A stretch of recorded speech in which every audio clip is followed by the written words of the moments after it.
Hello everyone, welcome to another Everyday Encouragement.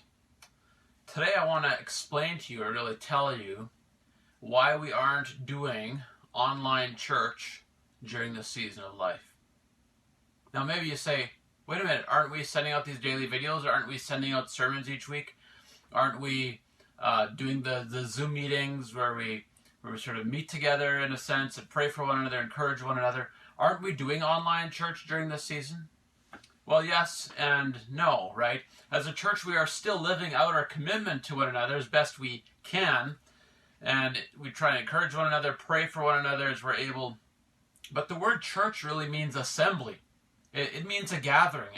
And we see in the Bible there is a unique thing that happens when the church physically gathers, when it physically comes together, and it's something that doesn't happen when the church doesn't physically come together. I want to point out two verses to help us see this. The first one is in 1 Corinthians 5 verse 4. Paul writes, "When you are assembled in the name of the Lord." And then the second one is Matthew 18:20. Jesus says, "For where two or three are gathered in my name, there I am among them."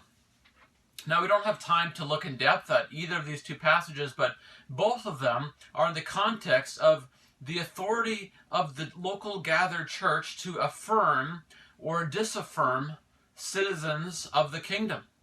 They're in the context, both of them, of church discipline. And we're not looking at church discipline today, that's not the point, but we want to notice that the authority that the church has happens when it gathers. That's when it has the authority to represent Christ in a particular way.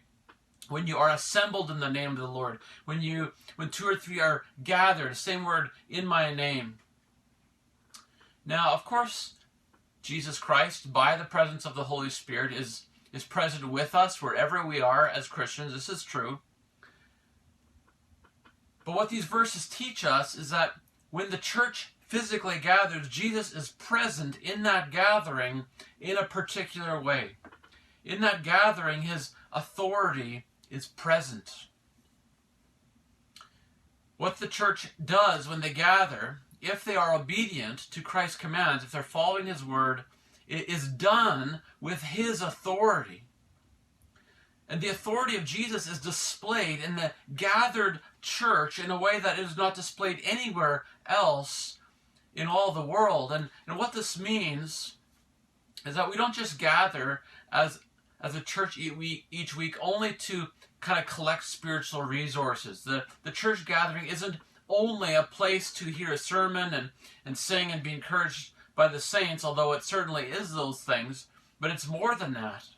When the church gathers, Jesus Christ himself is present in a way that isn't true at any other time on the planet. Now, why would that encourage us today when we can't do this, when we can't meet together? Well, it should encourage us because not being able to gather right now should make us more amazed at what happens when we can gather. We ought to grieve that we cannot gather together and have Christ's presence with us in that unique way during this season.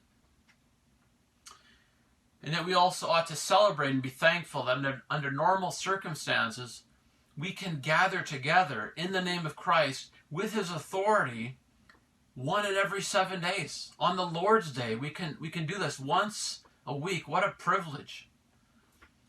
And may we also be encouraged in those times, as of now, to reach out to those who, because of sickness or whatever reason, aren't able to join that weekly gathering where Christ is present in a particular way. So we should not underestimate what we are missing when we don't gather as a church.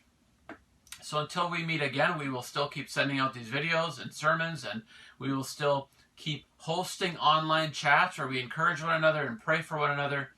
But we should not say that we're doing online church, because there is no such a thing as an online church. A church is a gathering. And so we will continue to function as a church in some ways as we remain committed to encouraging one another, and we're still accountable to one another.